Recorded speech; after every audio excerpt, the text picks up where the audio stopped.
T20 உலகக்கோப்பை தொடர் தற்போது நடைபெற்று வருகிறது.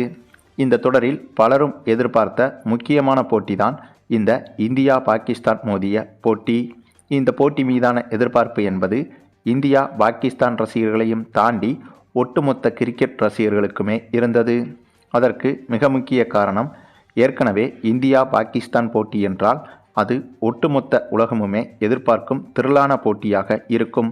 ஆனால் சமீபத்தில் இந்தியா பாகிஸ்தான் நாடுகளுக்கு இடையேயான போர் பதட்டம் நிலவியது. அதனைத் தொடர்ந்து நடைபெற்ற சமீபத்திய ஏசியா கப் தொடரில் கூட இந்திய அணி பாகிஸ்தான் அணியை வீழ்த்தி ஏசியா கோப்பையை கைப்பற்றியது. ஆனால் அந்த கோப்பையை பாகிஸ்தான் கிரிக்கெட் வாரியம் இந்திய அணியின் கையில் கொடுக்காமல் அதை அவர்களே எடுத்துச் சென்றனர். இது மிகப்பெரிய சர்ச்சையில் முடிந்தது. அதே சமயம் இந்த ஏசியா கப் தொடரில் இந்தியா பாகிஸ்தான் மோதும் போது பல சர்ச்சைகளான விஷயங்களும் ஏற்பட்டது. அதனைத் தொடர்ந்து இப்போது இந்த உலகக்கோப்பை தொடரில் இந்தியா பாகிஸ்தான் அணிகளோடு மொத்தமாக 20 அணிகள் பங்கேற்கும் என்று அறிவிக்கப்பட்ட போது பாகிஸ்தான் கிரிக்கெட் வாரியம் இந்த தொடரில் பாகிஸ்தான் அணி பங்கேற்காது என்று அறிவித்துவிட்டது. அதற்கு காரணம், இந்த T20 உலகக்கோப்பை தொடர் இந்தியா மற்றும் இலங்கை நாடுகளில் வைத்து நடைபெறுகிறது. ஆகவே இந்தியாவில் வைத்து நடைபெறுவதால் இந்த T20 உலகக்கோப்பை தொடரிலிருந்து நாங்கள் விலகுகிறோம் என்று அறிவித்திருந்தது பாகிஸ்தான் கிரிக்கெட் வாரியம். ஆனால் இதற்கு கடுமையான கண்டனத்தை தெரிவித்தது ICC. ஒருவேளை இந்த முறை இந்த T20 உலகக்கோப்பை தொடரிலிருந்து பாகிஸ்தான் அணி விலகினால் பாகிஸ்தான் அணியின் சர்வதேச அங்கீகாரத்தை ICC ரத்து செய்யும் என்று ICC தரப்பு எச்சரித்திருந்தது. இதன் காரணமாக பாகிஸ்தானுக்கு வேறு வழியே இல்லாமல் இந்த உலகக்கோப்பை தொடரில் பங்கு பெற்றாக வேண்டிய கட்டாயத்திற்கு வந்துவிட்டது. ஆக இத்தகைய பல சர்ச்சைகளுக்கு பிறகுதான் இந்த இந்தியா பாகிஸ்தான் மோதும் உலகக்கோப்பை போட்டி தொடங்கியது. அப்படி தொடங்கிய இந்த போட்டியில் ஏற்கனவே இருந்த சர்ச்சைகளை தாண்டி மிகப்பெரிய பேசுபொருளாக மாறும்படி இந்த போட்டியில் முக்கியமான சம்பவங்கள் நிகழ்ந்துள்ளது. ஆமாங்க, இந்த இந்தியா பாகிஸ்தான் அணிகள் மோதிய போட்டி தொடங்கி டாஸை வென்ற பாகிஸ்தான் அணி முதலில் பந்து வீசுவதாக தேர்வு செய்திருந்தது. பாகிஸ்தான் அணிக்கு எப்போதுமே பவுலிங் என்பது சாதகமாக இருக்கும். பேட்டிங்கை விட பாகிஸ்தான் அணி பந்து வீச்சில்தான் பலம் வாய்ந்த அணியாகும். ஆகவேதான் இந்த போட்டி தொடங்கி டாஸை வென்ற பாகிஸ்தான் அணி பந்து வீச்சை தேர்வு செய்திருந்தது. அதனைத் தொடர்ந்து பேட்டிங் செய்ய களமிறங்கிய இந்திய அணியை பொறுத்தவரையில் கடந்த போட்டியில் பங்கு பெறாத அபிஷேக் சர்மா இந்த போட்டியில் களமிறங்கியிருந்தார். கடந்த போட்டியில் உடல்நிலை சரியில்லாத காரணத்தால் பங்கேற்காமல் இருந்தார் அபிஷேக் சர்மா. ஆனால் இந்த போட்டியில் அபிஷேக் சர்மா ஓப்பனிங் செய்ய களமிறங்கியிருந்தார். அபிஷேக் சர்மாவும் இசான் கிசானும் சேர்ந்து ஆரம்பம் முதலே கொடூரமான அதிரடியை காட்டினார்கள். அதுவும் பந்து வீச்சில் பலம் வாய்ந்த பாகிஸ்தான் அணியே கொஞ்சம் கூட வச்சு பார்க்காமல் மொத்தமாக சூறையாடினார்கள் இந்திய ஓப்பனிங் பேட்ஸ்மேன்கள். அது மட்டுமில்லாமல் இந்த போட்டி இலங்கையில் வைத்து நடைபெறுவதால் பாகிஸ்தானுக்கு கொஞ்சம் அட்வான்டேஜும் இருந்தது. ஏனென்றால் இந்த உலகக்கோப்பை தொடரில் இந்திய அணியை எப்படியாவது வீழ்த்தியே ஆக வேண்டும் என்ற ஒரே காரணத்தால் இந்த உலகக்கோப்பை தொடருக்கு முன்பாகவே பல நாட்களுக்கு முன்பாகவே இலங்கைக்கு வந்து இலங்கை மைதானங்களில் தீவிர பயிற்சியை எடுத்து வந்தது பாகிஸ்தான் அணி. அதாவது இந்த T20 உலகக்கோப்பையை வெல்வதை காட்டிலும் இந்திய அணியை ஒரு போட்டியிலாவது வென்றே ஆக வேண்டும் என்ற கட்டாயத்தில்தான் இப்படி ஒரு முடிவை எடுத்து இலங்கைக்கு முன்னதாகவே வந்து பயிற்சியை மேற்கொண்டு வந்தது பாகிஸ்தான் அணி. அதே சமயம் பாகிஸ்தான் அணி இதற்கு முன்பு அடிக்கடி இலங்கையில் வந்து நிறைய போட்டிகளில் விளையாடியும் இருக்கிறது.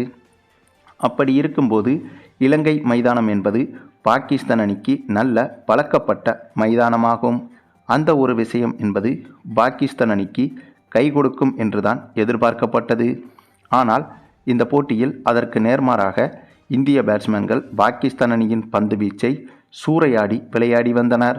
அதிலும் இந்த போட்டியை எடுத்துக்கொண்டால் ஒவ்வொரு ஓவரிலும் குறைந்தபட்சம் 12 ரன்களுக்கு குறையாமல் இந்திய அணி எடுத்து வந்தது.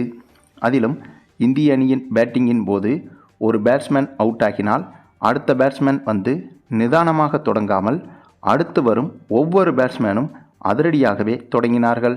இப்படியாக ஓப்பனிங் இறங்கிய அபிஷேக் சர்மாவில் தொடங்கி கடைசியாக இறங்கிய அக்சர் பட்டேல் வரையிலும் அதிரடியில் பின்னி பெடலெடுத்தனர். அதிலும் இந்த போட்டியில் நம்முடைய அபிஷேக் சர்மா அதிகபட்சமாக 89 ரன்கள் வரை எடுத்திருந்தார். இவரை தொடர்ந்து மற்ற பேட்ஸ்மேன்களும் ஓரளவுக்கு நல்ல ஸ்கோரை தான் எடுத்திருந்தனர். எந்த ஒரு பேட்ஸ்மேனும் 35 ரன்களுக்கு குறைவாக ரன் எடுக்காமல் அவுட் ஆகவில்லை. அந்தளவுக்கு ஒவ்வொரு இந்திய பேட்ஸ்மேனும் இந்த போட்டியை கொடூரத்தனமாக விளையாடி வந்தனர். நாம் ஏற்கனவே சொன்னது போல இந்த போட்டியில் ஒரு ஓவருக்கு குறைந்தபட்சம் 12 ரன்களுக்கு குறையாமல் இந்திய அணி எடுத்து வந்தது. அதிகபட்சமாக 2-3 ஓவர்களில் இந்திய அணி 24 ரன்கள், 28 ரன்கள், 30 ரன்கள் என 3 ஓவர்களில் அதிகப்படியான ரன்களையும் குவித்து வந்தது. அதாவது பரம எதிரியான பாகிஸ்தான் அணிக்கு எதிரான இந்த போட்டியில் இந்திய பேட்ஸ்மேன்களில் ஒருவர் கூட சொற்ப ரன்களில் விக்கெட்டை இழக்காமல் தேவையான ரன்களை அடித்த பிறகுதான் விக்கெட்டை இழந்தனர். அதுவும் T20ஐ பொறுத்தவரையில் ஒரு பேட்ஸ்மேன் 30 ரன்கள் எடுத்தாலே அது ஒரு நாள் போட்டியை ஒப்பிட்டு பார்க்கும்போது அரை சதத்திற்கு சமமாகும். அப்படி பார்த்தால் இந்த போட்டியில் எந்த ஒரு இந்திய பேட்ஸ்மேனும் அரை சதத்திற்கு குறைவாக ரன் எடுக்கவே இல்லை. இதனால் இந்த போட்டியில் இந்திய அணி 20 ஓவர்கள் முடிவில் 6 விக்கெட் இழப்பிற்கு 332 ரன்கள் வரை குவித்துவிட்டது. எப்படி? 333 ரன்கள். இந்தளவுக்கு மிகப்பெரிய இலக்கு என்பது T20 வரலாற்றில் இதுவே முதல் முறையாக படைக்கப்பட்டிருக்கிறது என்பதும் குறிப்பிடத்தக்கது. இந்தளவுக்கு அதிக ஸ்கோர் வர வேண்டும் என்றால் கண்டிப்பாக ஓரளவுக்கு அனைத்து பேட்ஸ்மேன்களும் இந்த போட்டியில் நன்றாகவே விளையாடி இருக்க வேண்டும்.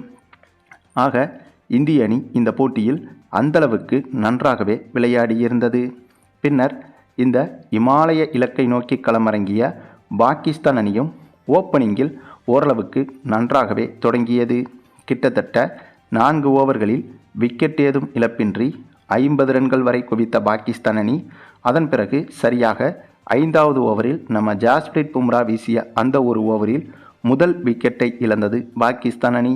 அதற்கு பிறகு தொடர்ச்சியாக விக்கெட்டுகளை இழந்து சரியாக 171 ரன்கள் எடுத்து ஆல் அவுட்டும் ஆனது பாகிஸ்தான் அணி. இதனால் கிட்டத்தட்ட 160 ரன்கள் வித்தியாசத்தில் இந்த போட்டியில் இந்திய அணி மிகப்பெரிய பிரம்மாண்ட வெற்றியை பெற்றது. அதுவும் இந்தியா பாகிஸ்தான் அணிகளுக்கு எதிராக நடக்க இருக்கும் T20 உலகக்கோப்பை தொடருக்கு தயாராகும் வகையில் நடைபெற்ற வார்ம் அப் மேட்சில்தான் இப்படி ஒரு ஆட்டத்தை ஆடியிருந்தது இந்திய அணி.